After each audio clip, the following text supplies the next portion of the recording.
Жастар арасындағы құқық бұзушылықты болдырмау қоғамның басты міндеттерінің бірі. Бұл әрине бірлескен жұмысты қажет етеді. Осы орайда прокуратура өкілдері ұрпақ тәрбиесі ұлт болашағы тақырыбында кездесу өткізді.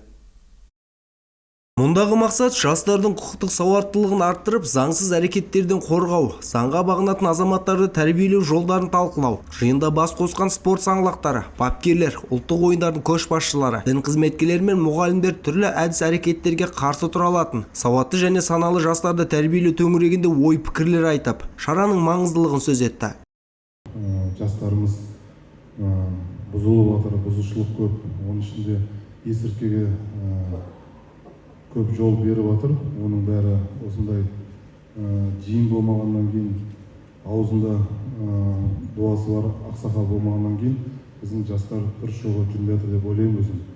Енді бүгінгі жиынның барысы именно осы спорт пен білімнің басын қосып, осындай үлкен іс-шара істеп жатыр екенсіздер. Құдай қаласа оңынан болсын.